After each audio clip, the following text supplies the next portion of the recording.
गुरु तो दुनिया में अनेक हैं, हर काम के लिए, हर बात के लिए, जानने के लिए, समझने के लिए आपको कोई न कोई उस्ताद, गुरु, रहबर, जानकार उस काम का ढूंढना पड़ता है। लेकिन यहाँ गुरु का अर्थ जो कहा कि सतगुरु नाम दिया गया।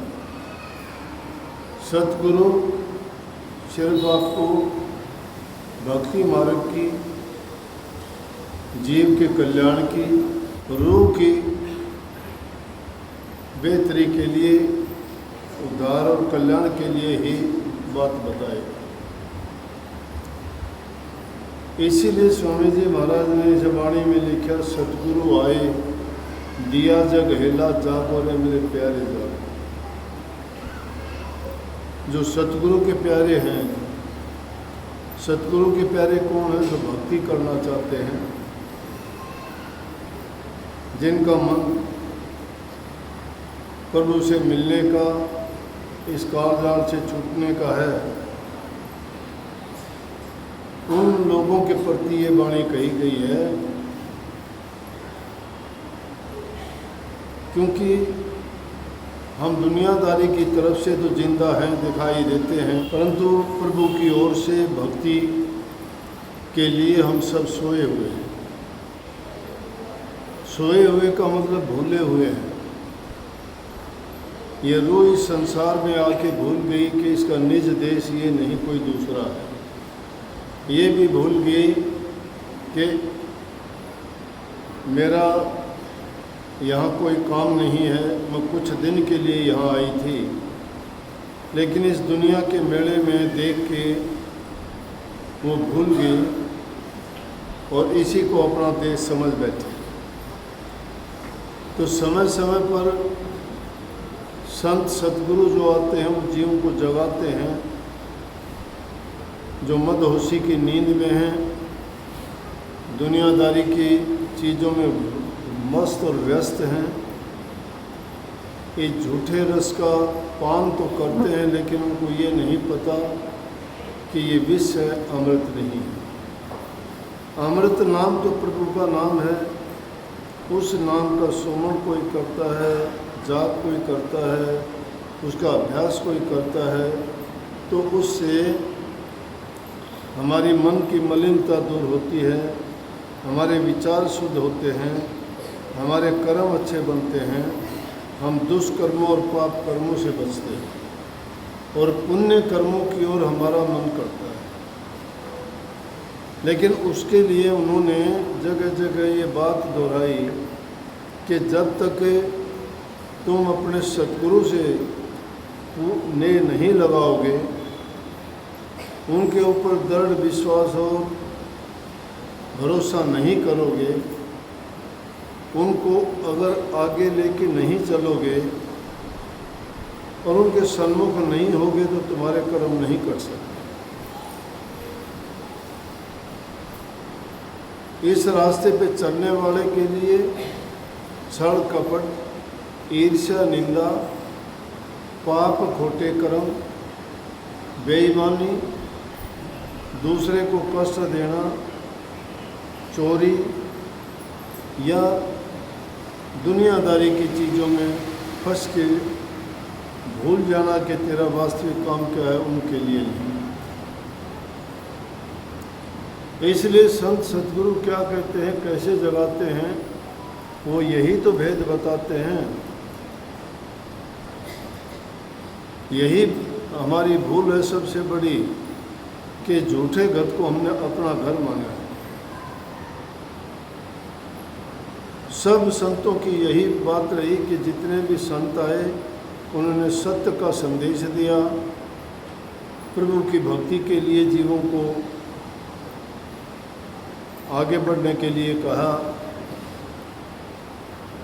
और खोटे मंदे पाप कर्म त्यागने के लिए कहा। लेकिन काल महाराज तो पाप कर्मों में फंसाता है और सतगुरु हमें उन चीज़ों के प्रति जगाता है कि अगर इन कर्मों में फंसे रहे तो बार बार इस संसार में आएंगे, कष्ट भोगेंगे, गंदी मंदी नीच योनियों में जाएंगे, और भी खोटे मंदे कर्म किए तो नरकों में जाएंगे, नरकों के कष्ट भोगने पड़ेंगे। कितने ही जन्मों के बाद हमें मनुष्य का चोला मिला है, विवेक भी है हमें, हम देख सकते हैं, जांच सकते हैं कि हम में और दूसरे जीवों में कितना अंतर है। जो 84 लाख की योनि हैं वो जीव बेचारे मजबूर हैं,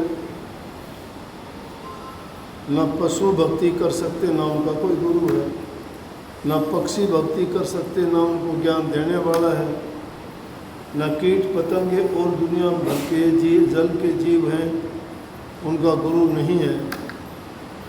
बल्कि संसार में तो ये चलता है जीवा जीवस्य भोजन, जीव जीव का भोजन है। मनुष्य के लिए ये चीज़ लागू नहीं थी, लेकिन मनुष्य भी इन चीज़ों में लग गया। ये भी जीव हिंसा करता है। भूख में तो इंसान मजबूर होता है, पता नहीं क्या का क्या कर दे, लेकिन एक इंसान शौक के लिए जीवों को मारता है, पाप करता है। जीव के स्वाद के कारण उसको ये नहीं पता कि तू कितना बड़ा जुल्म और पाप जो किया है उसका बोझ लेके जाएगा, तो तुझे उसका कर्जा देना पड़ेगा, कर्ज है। और इसीलिए ये भूल है उसकी। प्रकृति ने खाने के लिए कितनी शुद्ध, पवित्र, अच्छी अच्छी बढ़िया चीज़ें पैदा की, जिनसे किसी को कोई कष्ट नहीं होता। कितने प्रकार के फ्रूट हैं, गिनती नहीं गिनी जा सकती, एक से एक का स्वाद अलग है। लेकिन ये समझ नहीं आता कि दूसरे जीवों को मार के उनमें कौन सा रस और आनंद आता है। उनमें तो रोग बीमारी बेशका हो, और उससे भी बढ़ के पाप का बोझ जो सिर पर रहेगा वो कितना अधिक है, उसको कौन उतारेगा। दुनिया का नियम है, जो करेगा तो कर्म जो करेगा, कर्म जो करेगा तुम वही फिर भोगना भरना। कर्म कोई भी करोगे वो आपको भोगना और भरना पड़ेगा। अच्छा बोने वाले को अच्छा मिलेगा, बुरा बोने वाले को बुरा मिलेगा। बुरा बर्दाश्त नहीं होगा, सहन नहीं कर पाओगे, अच्छे में आनंद और खुशी मनाओगे। ये जो जीव बैठे हुए हैं इनके बहुत अच्छे कर्म हैं, पिछले जन्मों में बहुत शुभ कर्म करके आए हो आप लोग। कितना सुंदर शरीर आपको मिला, आंखें देखने के लिए दुनिया को देखते हो पूरी, अगर ये आंखें नहीं होती कितने तड़पते आप। लोगों से पूछते कैसी है दुनिया, किसी चीज़ का नाम लेते पूछता कैसी चीज़ है, क्या होता है ये, लेकिन हमें मिली है। कानों से सुनता नहीं, कोई भाषा जानते ही नहीं, हम पत्थर बने रहते। ज़िंदगी में नहीं देखते, जिन लोगों को सुनता नहीं पत्थर हो जाते, देखते रहते बेचारे। ना सुनना ना बोलना, जो सुनता नहीं वो बोलता भी नहीं है, लेकिन हम बोलते भी हैं, सुनते भी हैं, हाथ भी हैं सारे काम करने के लिए, कहीं भी जाने के लिए टांग भी है, कुछ भी सोचने के लिए बुद्धि अकल है। लेकिन वो बुद्धि अकल और ये हमें किस चीज़ में लगाई, अच्छी सोच में नहीं लगाई, प्रभु भक्ति में नहीं लगाई, पुण्य कर्मों में नहीं लगाई। ऊट पटांग चीज़ों के लिए जो देखी उनके अंदर तो उनकी नकल करते चले गए। इसलिए कहते हैं सतगुरु आए दिया जगहेला जागो। जागो का मतलब समझो इन बातों को, इस मर्म को जानो कि आपको इंसान का चोला मिला है, सतगुरु भी आपको चेताने के लिए आए हैं। तो वो जो बात बताते हैं वो आपके कल्याण की, आपके उद्धार की, आपको पाप कर्मों से बचा के प्रभु के चरणों में ले जाने की बातें हैं। और वो कौन सा मंत्र है, वो नाम है। नाम नाम के जो रुक के मारते, नाम ले लो, नाम ले लो, नाम है क्या? नाम है क्या? भक्ति करने का तरीका है। नाम है क्या? इंसान को बुरे कर्मों से बचाने का काम है। नाम क्या है? इंसान को इंसानियत दर्शानी है। इंसानियत में हैवानियत क्यों करते हो? इंसान का चोला लेके और पशु जैसे काम क्यों करते हो? जीव हिंसा करते हो, वचन से भी करते हो, दुख देते हो किसी को खोटा मंदा बोल के, शरीर से भी हिंसा करते हो किसी को मार पीट के, और सोच से भी करते हो किसी के बारे में बुरा सोच के विचार करके। तो तीनों चीज़ों से, मन वचन और कर्म से हम भटके हुए हैं। इन तीनों चीज़ों को अगर पवित्र करके प्रभु के निर्मल नाम में, पवित्र नाम में लगाते तो हम भक्ति में सफल हो जाते। सारे दुनियादारी के काम भी आराम से करते, हृदय में संतोष होता, धैर्य होता, प्रेम होता, सहानुभूति होती दूसरे जीवों के प्रति, कितना शांत चित्त रहते। अब कोई किसी की ईर्ष्या के आग में जल रहा है, कोई किसी को अच्छा देख के उसको अच्छा नहीं लग रहा है। इंसान दुखी क्यों है आज के युग में? वो दुखी इसीलिए है कि उसने धर्म का मार्ग छोड़ दिया, उसमें संस्कार नहीं रहे। अरे भाई भाई का दुश्मन हो गया, सिर्फ अपना अपना चाहता है, दूसरे भाई को देखना नहीं चाहता। हमारा देश का तो संस्कार ऐसा था कि सब परिवार में 100 आदमी एक ही छत के नीचे रहते थे, एक ही चूल्हे का भोजन बना हुआ खाते थे, एक बड़े बुजुर्ग का कहना मानते थे, जो वो कहते थे उसके हुक्म में चलते थे। आज कोई किसी का कहना नहीं मानता, बेटा बेटी भी हमारे कहने से बाहर हो गए। पहले जब तक हमारा खुद का चरित्र अच्छा नहीं होगा, हमारे चरित्र की गिरावट होगी, हम दूसरे को कैसे कह सकते हैं तो अच्छा हो। लेकिन जिसका खुद का घटिया काम होगा वो दूसरे को भी घटिया सोचेगा, उसके मन के ख्याल वही हैं, वो कभी अच्छी बात नहीं सोच सकता। दुष्ट आदमी दुष्टता छोड़ भी नहीं सकता, ये बताऊँ आपको। चाहे उसको तुम कितना भी अच्छा करके दे देना, उसको वो अपना वैसा ही करेगा। चोर चोरी नहीं छोड़ सकता, चोरी छोड़ भी देगा तो हेरा फेरी जरूर करेगा वो। दुष्ट आदमी दुष्टता नहीं छोड़ता, क्योंकि उनकी राक्षस बुद्धि होती है, और ऐसे आदमियों के साथ में तुम जीत नहीं सकते कभी भी। झूठा आदमी झूठ की बारात लेके आता है, वो कुछ भी बोल देगा, झूठ बोलना है उसको। सच्चे आदमी के पास बोलने के लिए कुछ नहीं होता। फिर भी जीत सत्य की होती है। जो सत्य के मार्ग पर चलता है, सत्य के सामने झूठ नहीं टिकती, अधर्म नहीं टिकता, फैसला होता है। अच्छे रास्ते पे चलते हुए बाधाएं बहुत आएंगी। ये ना सोचना तुम्हारे घर वाले ही तुम्हारे दुश्मन हो जाएंगे। स्वार्थी और लालची आदमी के लिए भक्ति नहीं है। स्वार्थी और लालची आदमी कभी भक्ति नहीं कर सकता। कबीर साहब ने कहा, कामी तेरे, क्रोधी तेरे, पापी तेरे अनंत। कामी क्रोधी का भी उद्धार हो जाएगा, लेकिन लालची आदमी का नहीं हो सकता, क्योंकि उसका स्वार्थ और लालच उसको इतना गिरा देता है कि वो कोई भी कहीं भी अच्छाई नहीं ढूंढ पाता। वो सोचता है कि सारा जीवन इन पाप कर्मों में ही बीतता है, वही उसको अच्छे लगते हैं। अरे गंदगी के कीड़े को अगर तुम कहीं गुलाब के फूल में भी रख दोगे तो मर जाएगा वो, उसकी सुगंध नहीं अच्छी लगेगी उसको। उसको गंदगी में ही जाके डालोगे तो वो बड़ा फलेगा फूलेगा। लेकिन इंसान तो बुद्धिमान है, ये भला बुरा सब कुछ सोचता जानता है।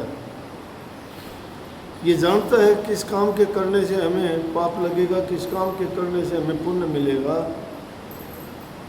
और दूसरे को दुख दे के इंसान कभी सुखी नहीं रह सकता। जैसा बोओगे वैसा काटना पड़ता है। तो दुनिया के अंदर एक भगत का नियम होना चाहिए, जीवो और जीने दो। जीवो और जीने दो, आप भी सुखी जीवो, खामखा बेमतलब बेकार की बात अपने दिमाग में रखोगे, वो बात तुम्हें कचोटती रहेगी। लेकिन सच्चे जब होगे तो तुम्हें कोई असर नहीं होगा, कोई असर नहीं होगा। हाँ ये है, परेशानी होगी। इसलिए कई जगत भाव भोगन की आशा त्यागो रे प्यारे त्यागो। जो ये भोगों की आशा रखते हो और जगत के चीज़ों की तुम्हारी आस्था है, उनको त्याग दो, छोड़ दो। उनको अगर नहीं छोड़ते, उनसे चिपटे रहते हो तो भक्ति में कैसे आगे बढ़ोगे। कबीर मन तो एक है, भों जगह लगा, चाहे हर की भक्ति कर, चाहे विषय कमा। अगर विषय विकारों में पड़ोगे तो भक्ति नहीं है, भक्ति करोगे तो विषय विकार छोड़ने पड़ेंगे। इसलिए विषय विचारों की तरफ से मुख मोड़ के प्रभु की ओर जब मन लगाओगे तो सतगुरु तुम्हारे अंतर में, बाहर कहीं जाने की जरूरत नहीं। अंदर में जब जाओगे, नैन कमल डगर पिया की झांको रे मेरे प्यारे जागो। उसका रास्ता क्या है? इन नैनों का है। नैनों के रास्ते से उसको ढूंढना पड़ेगा। कोई भी चीज़ को ढूंढते हो, तलाश करते हो, देखते हो तो किसी से आँखों से देखते हो। दुनियादारी की बाहर की चीज़ तो इन आँखों से देखोगे, लेकिन प्रभु का दीदार अगर करना चाहते हो तो वो आप ज्ञान चक्षु खोलने पड़ेंगे। तीसरा नेत्र, शिव नेत्र जो कहते हैं, वो ज्ञान चक्षु है, उसको खोलोगे। जब अंतर में जाओगे वहाँ आपको नूरी गुरु मिलेगा। इसलिए कई नैन कंवल गुरु डगर पिया की, वो रास्ता है। और उस रास्ते के लिए कबीर साहब ने तो अनेक जगह कही है। कहते हैं आजा सतगुरु नैनन में नैन झाँक मैं लूँ, ना मैं देखूँ और को ना तो ये देखेंगे। क्यों? उसको पा के बंद ही कर लिया, तो बार तो जाने नहीं देता, उसी का होके रह गया। लेकिन उसी का नहीं, वो सबका है। सभी ऐसा कर सकते हैं। वो जितने भी उनको याद करते हैं, वो सबके पास होता सर्वदेशी है।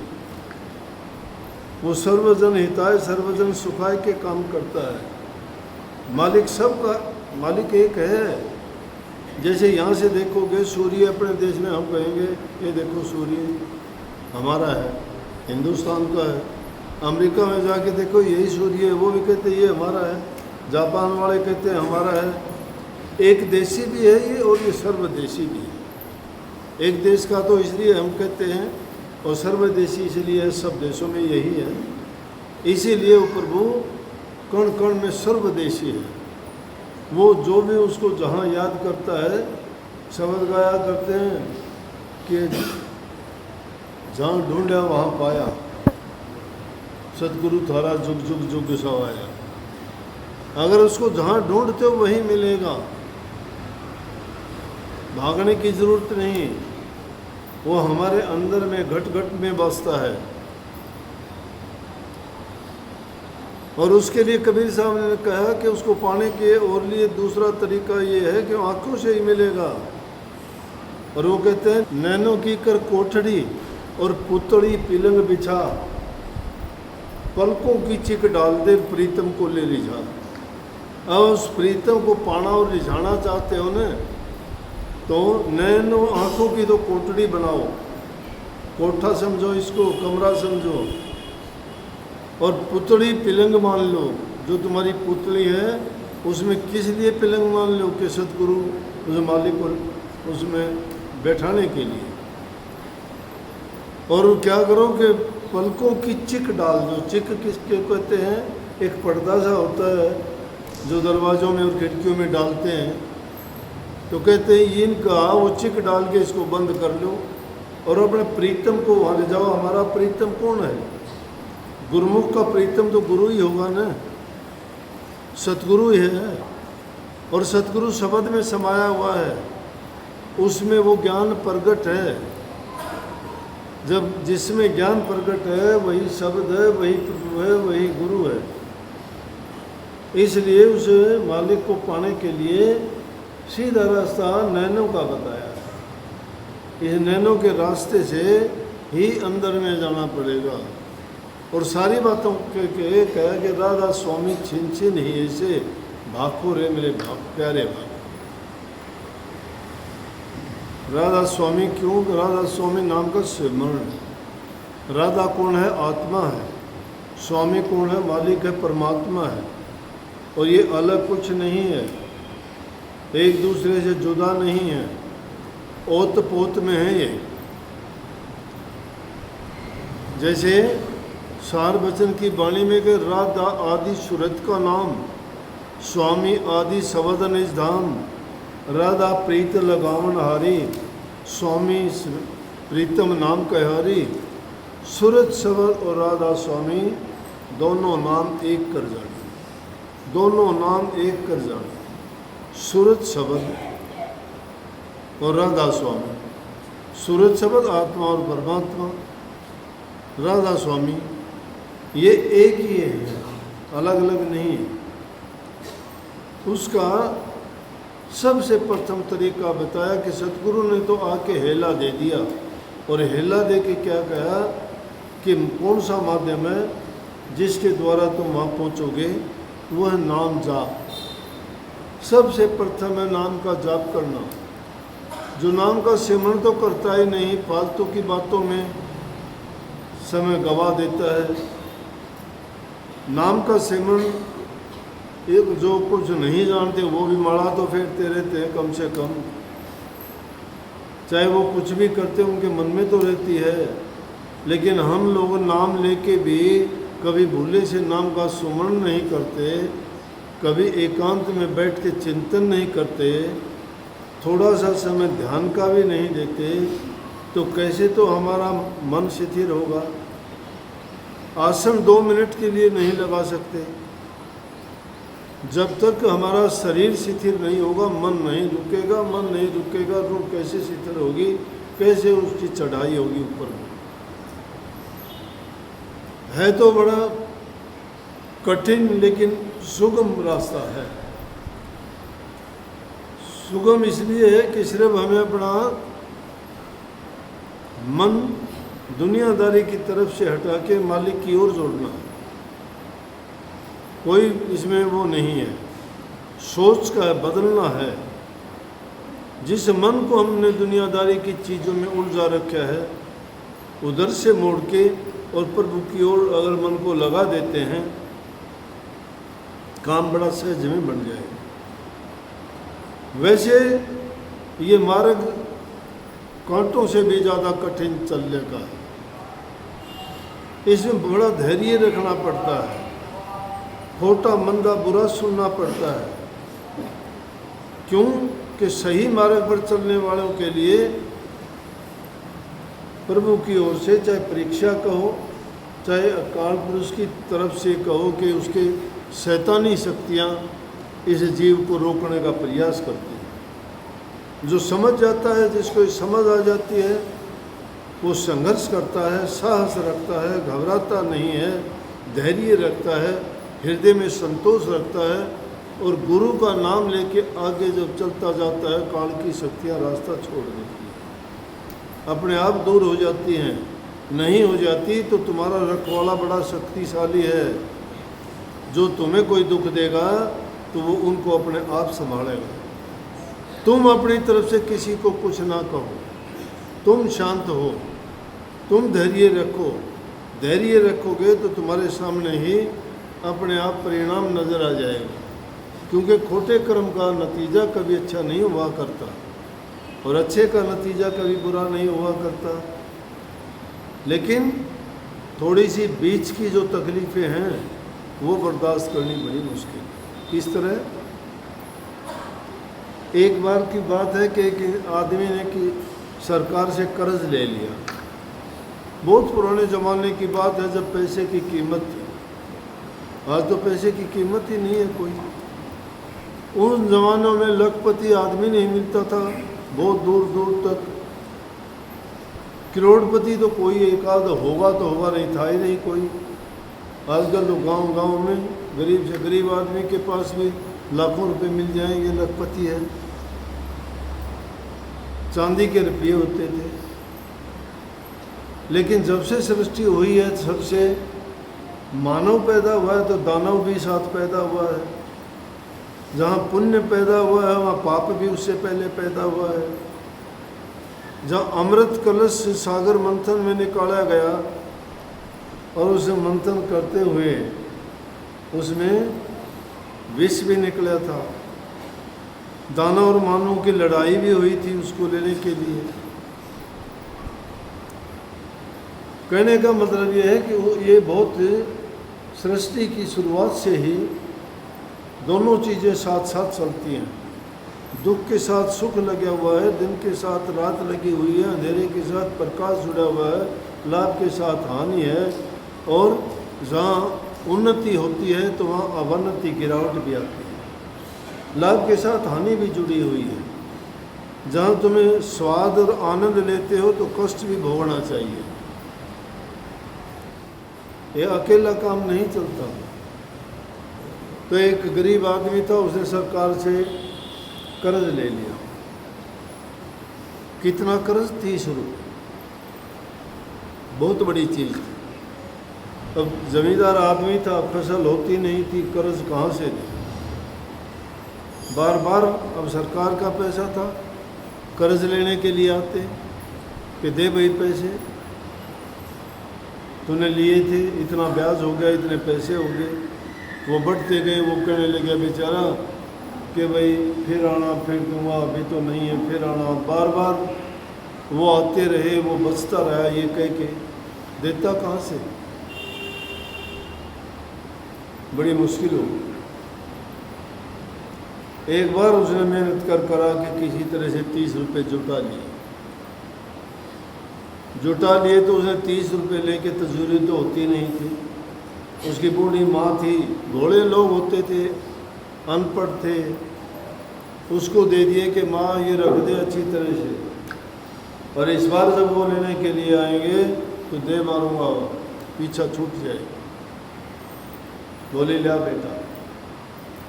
घोड़ी थी, लेके कहाँ रखती? तिजोरी थोड़ी थी, कोई सेफ जगह नहीं होती थी। घड़े में, मटके में रख के और उसे धर दिए। दूसरे तीसरे दिन सब तरह के लोग, एक ठग आ गया तो ठग गलियों में आवाज़ देता फिरे, कोई दुगने करवा लो, कोई दुगने करवा लो। बेटा गया हुआ था खेत में अपने काम से, उसने सोचा बेटे ने कर्ज के जो रखे तो हैं ही तेरे बाद, दुगने करवा ले। 30 तो बेटे का कर्ज उतर जाएगा और 30 और ये दुगने तो हो ही जाएंगे और काम भी ले लेना। उसने तो अपनी अकल में सोचा था बहुत अच्छी बात है, दुगने हो जाएंगे। उठक उसके 30 रुपये लेके बूढ़ी घोड़ी औरत को बातों में फंसा के वो तो ले गया और कहने लगा कि ये ले, इस हांडी को अब आगे 2 महीने तक खोल के नहीं दे। उसने बेचैनी रख दिया। थोड़े दिन के बाद वो फिर आगे लेने वाले कि हाँ भाई पैसे दे। तो आदमी की जब सक्षम होता है किसी चीज़ के लिए, फिर रोब से बोलता, बोले हाँ हाँ रुको अभी लेके आता हूँ। क्यों? उसको तो भरोसा था मैंने इस बार तैयार कर रखे हैं। बोला कि माँ वो पैसे दे लाके। तो माँ गई अंदर जाके, कमरे में जाके उसमें हाथ मारा हांडी में तो कुछ था ही, ठग ले गया वो। अब घर के अंदर वो आवाज़ दे, बाहर नहीं आ रही। बोला माँ आ जल्दी, क्या हो गया? कुछ नहीं बोले बेचारी। कि अच्छी बनी कि बेटे का तो कर्जी उपाय हो रह गया, अब क्या जवाब दूंगी मैं, क्या कहूँगी, कहाँ गए? काफ़ी देर जब होली बार नहीं आए, लड़का अंदर गया। बोला कि क्या हुआ? बोला हुआ कि बेटा तो धोखा हो गया। बोला सत्यानाशन, मेरी बेइज्जती करवा दी। मैं तो बड़े अहंकार में आके उनको बोला कि आओ दे दूँगा, अब मैं क्या मुँह दिखाऊँगा उनके आगे। तो हाथ पाँव जोड़ के भेज दिए। तो गुस्से में आके अपनी माँ को पकड़ के लेके गया। उसको घसीटता हुआ ले गया घर से बाहर, ले जाके जहाँ गतवाड़े होते हैं ना, गतवाड़े जानते हो क्या? जहाँ गोबर दाबर उपले बनाते हैं, गोबर डालते हैं, कूड़ा डालते हैं, वहाँ घसीट के ले जाके गिर दिया। बेचारी पड़ी क्या करे। क्योंकि दबाव में थी, गलती में थी, अब सोचती रही। उस वहाँ पड़ी ने आदमी क्या करता है, सोचता है, विचार करता है। उसे एक हाथ में छोटा सा वो टूटा हुआ सरकंडा पड़ा था, लेके ज़मीन को कुरेदने लगी। कुरेदते कुरेदते क्या देखती है कि एक चमकनी चीज़ नज़र आई। चमकनी चीज़ नज़र आई तो उसने उसको खोद के निकाला। वो एक हंसली थी, सोने की हंसली, जानते हो, गले में पहनने की होती थी, आजकल तो होती नहीं। तो हंसली पागी तो उसको लेके भूल गई दुख दर्द और भागी हुई गई। बेटा बेटा बेटा बेटा, बोला क्या है उससे? बोले देख मुझे क्या मिला है, ले बेटा। उसने बोला कहाँ से मिली है? बोला कि इस तरह से मैं ज़मीन कुरेदूँ थी और कुरेदते कुरेदते मुझे ये मिली भाई। वो लेके उसका लड़का गया सुनार के पास, जाके बेचा तो वो 60 रुपये की बिकी। दुगने हो गए ना। वो 30 तक के ले गया था, वो 60 रुपये की बिकी असली। 60 रुपये की लेके ना आके न दे दिया अपनी माँ को, ये ले माँ। बोला वो तो 60 की हुई। बोला बेटा हो तो दुगने जाते, फिर बीच वाले जो दमोड़े नहीं उठते, बीच में जो धक्के लगे ना वो बड़े मुश्किल है। दुगने तो हो गए, तो भाई भक्ति के मार्ग में कामयाब तो हो गए, लेकिन बीच वाले जो दमोड़े लगेंगे वो बर्दाश्त कर जाओगे तो दुगने होंगे, नहीं दुगने नहीं। सबको बहुत बहुत आशीर्वाद। राधा।